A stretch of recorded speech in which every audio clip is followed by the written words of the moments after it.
Imagine receiving a postcard in the mail. There's no return address, no message, just 4 names.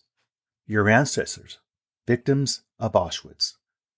This is the mystery that propelled Anne Berest into a journey through time, retracing her Jewish family's horrific path in Nazi-occupied France.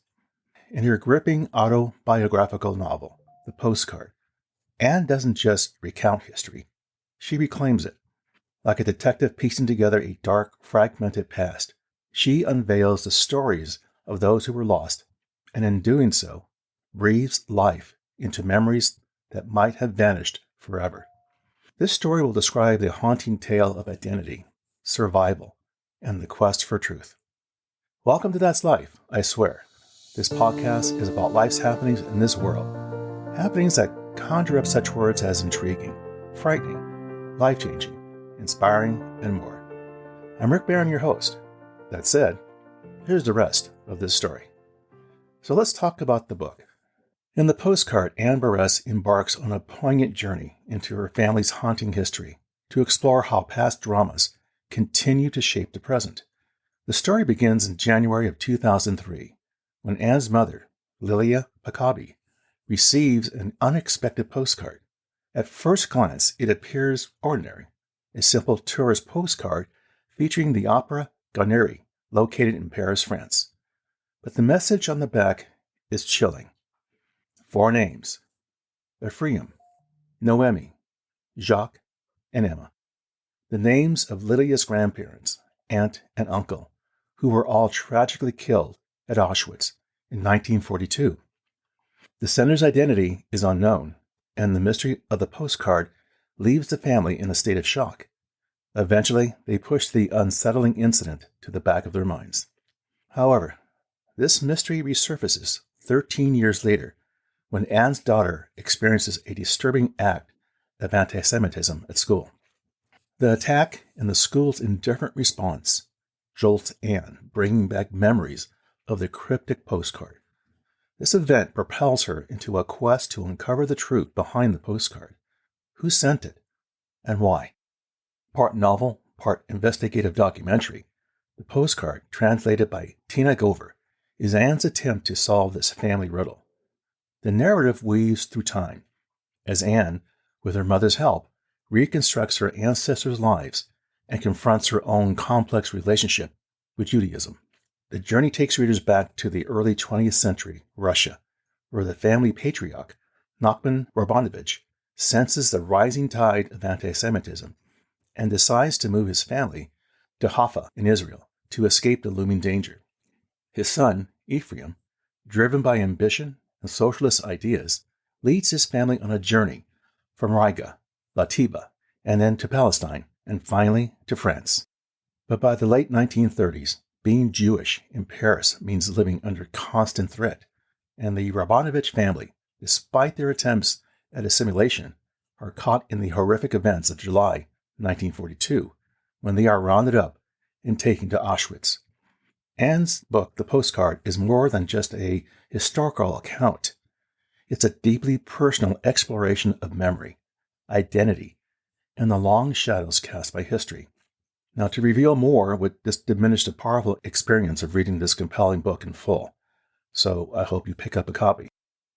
So let's talk about the author. Anne Berest is a celebrated French author known for her deeply personal and expressive writing.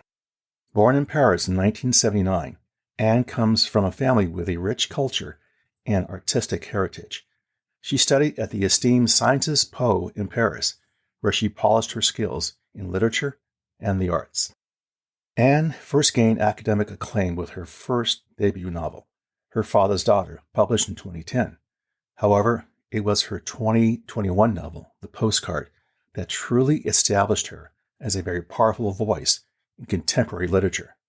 The book, inspired by a mysterious postcard received by her family, delves into the themes of identity, memory, and the lingering impacts of the Holocaust. It was a deeply personal project for Anne, as it explores her own family's history and the trauma passed down through generations. In addition to her novels, Anne has worked as a playwright and screenwriter, contributing to the French cultural scene in various forms.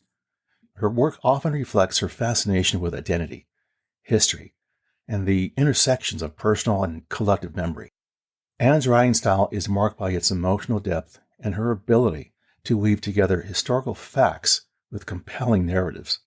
Anne's work has collected several accolades, and she continues to be an influential figure in French literature. Her exploration of Jewish identity and the generational trauma of the Holocaust resonates widely, making the postcard not just a personal family story, but a universal tale of loss, remembrance, and resilience. The autobiographical novel is entirely based on real events that happened throughout Anne's life. Now, what drew my interest in reading this book? For over the past few years, my wife has been working diligently, pulling together her family tree. Now, she knew nothing about her ancestors, but she was determined to find out. While working on her family tree, she discovered a lot of things, some surprising, others intriguing, and some dead ends. Going through the pages of this book at the bookstore, I came across passages that called out similarities to what my wife was doing with her investigating her family past, taking copious notes, gathering old photographs, while carefully pulling the family tree puzzle together. The story Anne wrote in the postcard follows a similar path, which made the book even that much more interesting to read. Now, what can we learn from this story? What's the takeaway? Anne Berest, the postcard, isn't just a novel. It's an emotional roller coaster that's going to make you laugh, and at moments, your emotions will be tested. At its heart, the postcard is a personal exploration of family, heritage, and the long shadow cast by the Holocaust. But it's so much more than that. You see, it's a mirror that reflects our own quest for identity, forcing us to confront the age-old questions. Who are we? Where do we come from? And what shapes us? Anne's masterful storytelling weaves together threads of history, memory, and personal reflection into a tapestry that's both beautiful and haunting. It's the kind of book that doesn't just entertain, it transforms. It challenges you to think, to feel, and to remember. Her book is a testament to the power of storytelling to connect us across time and space. So to anyone seeking a profound written journey, I gotta tell you, I can't recommend the postcard enough. Prepare to be moved, challenged, and ultimately changed. It's more than a novel. It's a piece of yourself you didn't know you were missing. Well, there you go, my friends. That's life, I swear. For further information regarding the material covered in this episode, I invite you to visit my website, which you can find on Apple Podcasts for show notes and the episode transcript. As always, I thank you for the privilege of you listening and your interest. Be sure to subscribe here or wherever you get your podcasts so you don't miss an episode. See you soon.